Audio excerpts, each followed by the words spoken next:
Welcome back to TET TNPSC and teen jobs. Friends, நாம் இன்றைக்கி இந்த வீடியோவில் டெட்டு பற்றிய சில தகவல்களை பற்றி தான் நம்ம இன்றைக்கி இந்த வீடியோவில் பார்க்க போகிறோம். டெட்டு பற்றி சில குழப்பங்கள் மாணவர்களுக்கு நிறையவே வருது. அதை தான் நம்ம இந்த வீடியோவில் பார்க்க போகிறோம். ஸோ ஸ்கிப் பண்ணாமல் இந்த வீடியோவை பாருங்கள். இல்லை போர் அடிச்சுட்டா நீங்கள் வேறு வீடியோவை கூட பார்த்துக்கோங்க.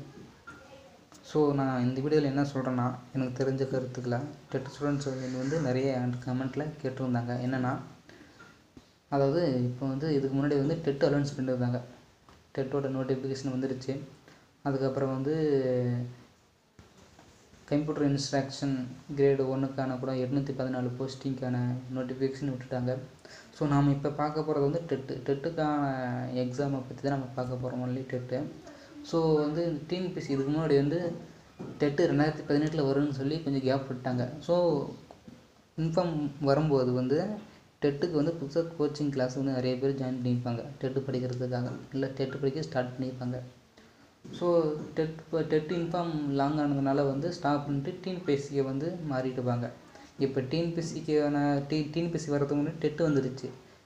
எப்படி எனக்கு எக்ஸாக்டாக நான் சொல்லணும்னா டிஎன்பிஎஸ்சிக்கு முன்னாடி டெட் எக்ஸாம் வரும் வாய்ப்பு அதிகமாகவே இருக்குது. ஸோ சில நண்பர்கள் இப்போ என்ன கேட்டிருக்காங்கன்னா, சார் இப்போ நான் டிஎன்பிஎஸ்சிக்கு படிக்கட்டுமா இல்லை டெட்டுக்கு படிக்கட்டுமான்னு கேட்டிருக்குறாங்க. அது ஒரு ஃபஸ்ட்டு குழப்பம். ரெண்டாவது நியூ ஸ்டூடெண்ட்ஸ். இப்போ தான் கரண்ட் இயர்ஸ் நான் பிஎட் முடிச்சிருக்கிறேன் சார். அதுதான் ஃபஸ்ட் டைம் நான் பிஎட் எக்ஸாம் எழுதுறது. ஸோ நான் ஓல்டு சிலபஸ் படிக்கிறதா இல்லை நியூ சிலபஸில் படிக்கிறதா, ஓல்டு சிலபஸ் படிக்கிறதா இல்லை நியூ சிலபஸ் படிக்கிறதான்னு சில டவுட்டு. அடுத்தது டீச்சருக்குன்னு தனியாக வெயிட் பண்ணிவிட்டு வீட்டில் கூட படிச்சுட்ருப்பாங்க. இல்லை தனியாக டீச்சருக்கு தான் என்னுடைய எய்ம், டீச்சருக்கு மட்டும் தான் படிப்பேன் அப்படின்னா எந்த ஒரு பிரச்சனை இல்லை. நீங்கள் டீச்சருக்கே ட்ரை பண்ணிகிட்ருக்கலாம்.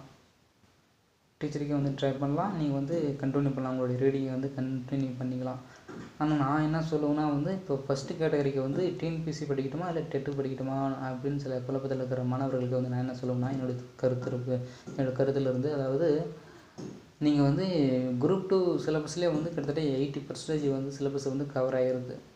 மீதி 20% தான் உங்களுக்கு கேப் இருக்குது. அது என்னென்னா சைக்காலஜி அண்ட் இங்கிலீஷ் தான் கொஞ்சம் டிஸ்டன்ஸில் இருக்கும். மீதி 80% உங்களுக்கான சிலபஸ்ஸு குரூப் 2லேயே வந்துடுது. ஸோ படிக்கிறவங்க கொஞ்சம் டீப்பாக படித்தா நீங்கள் டெட்டுக்கு கொஞ்சம் சேர்த்து படித்த மாதிரி ஆயிரும், டிஎன்பிஎஸ்சிக்கும் கொஞ்சம் சேர்த்து படித்த மாதிரி ஆயிரும். ரெண்டாவது நியூ ஸ்டூடெண்ட்ஸ். இப்போ தான் டெட்டு எழுத போகிற ஸ்டூடெண்ட்ஸுக்கு நான் என்ன சொல்கிறேன்னா, அவங்க கேட்டவங்க ஓல்டு சிலபஸா இல்லை நியூ சிலபஸானு. நான் என்ன சொல்லுவேன்னா, ரெண்டுமே நீங்கள் படித்ததாக ஆகணும். 2 புத்தகத்தையும் நீங்கள் இனிமேல் வர ஸ்டூடெண்ட்ஸுக்கு 2 புத்தகத்தையும் நீங்கள் படித்ததாக ஆகணும். வேறு வழியே இல்லை.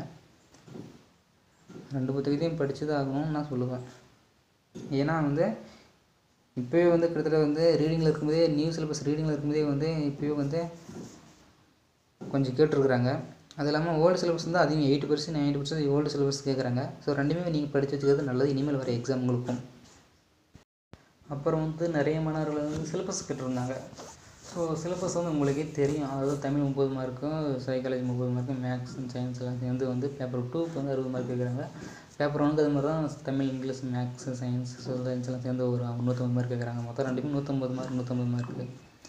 ஸோ சிலபஸ் வாரியாக பார்த்தீங்கன்னா நான் சின்ன ஐடியா சொல்கிறேன். உங்களுக்கு ஒரு சின்ன ஒரு ட்ரிக்ஸ் சொல்கிறேன். சிலபஸ் உங்களுக்கு நீங்கள் எடுத்துக்கிறதுக்கு நான் சிலபஸை நெக்ஸ்ட் வீடியோவில் உங்களுக்கு லிங்க் அனுப்புகிறேன். சிலபஸை நீங்கள் அது மூலமாக டவுன்லோட் பண்ணிக்கோங்க நெக்ஸ்ட் வீடியோவில். ஸோ நான் இதில் உங்களுக்கு ஒரு ட்ரிக் சொல்கிறேன். அதாவது ப்ரீவியஸ் கொஸ்டின், ஒரு 3 இயர்ஸுக்குள்ளே இருக்கிற ப்ரீவியஸ் கொஸ்டினை நீங்கள் பார்த்து எடுத்து அதுக்குள்ளே இருக்கிற கலெக்ஷன் பண்ணி எந்தெந்த டாபிக் எடுத்துருக்கிறான், எந்தெந்த இயரில் கேட்டிருக்கிறான், எந்தெந்த சப்ஜெக்டில் எவ்வளோ மார்க் எடுத்துருக்கிறான் அப்படின்னு கொஞ்சம் இன்ட்ஸ் எடுத்து வச்சுருங்க. நீங்கள் ஈஸியாக சிலபஸை நீங்களே கவர் பண்ணிக்கலாம். அதுதான் நான் சொல்லுவேன். ஸோ டெட்டுக்கான ப்ரீவியஸ் கொஸ்டின் பேப்பரும் நான் அடுத்த நெக்ஸ்ட் வீடியோவில் என்னோடய டிஸ்கிரிப்ஷன் கீழே டவுன்லோட் பண்ணுறேன். லிங்க் கொடுக்குறேன், டவுன்லோட் பண்ணிக்கோங்க. யூஸ்ஃபுல்லாக இருக்கும். இல்லைனா நிறைய வெப்சைட்டில் சிலபஸும் question papers previous question papers நிறையவே இருக்குது. நீங்கள் சர்ச் பண்ணி நீங்கள் டவுன்லோட் பண்ணிக்கலாம். ப்ரீவியஸ் கொஸ்டின் பேப்பர் தான். ஸோ வீடியோ உங்களுக்கு எதனா சின்ன ஒரு இன்ஃபார்ம் இருந்தால், சின்ன ஒரு இன்ஃபார்ம் கிடச்சிட்டு இருந்தால் கண்டிப்பாக அந்த வீடியோ ஷேர் பண்ணுங்கள், சப்ஸ்கிரைப் பண்ணிக்கோங்க. ஏன்னா எதனா கமெண்ட்டில் கொடுங்க. எதனா இந்த வீடியோ வேறு மாதிரி என்ன சொல்லுங்கன்னு சொல்லிட்டு கமெண்ட்டில் எதனா கொடுங்க. அதுக்கு தகுந்த மாதிரி போடுறேன். ஸோ நெக்ஸ்ட் ஒரு வீடியோ பற்றி ஜாப் இன்ஃபார்மேஷனாக இல்லை டெட் நோட்டிஃபிகேஷனாக இல்லை வேறு எதனா இன்ஃபார்மை பற்றி சந்திக்கலாம்.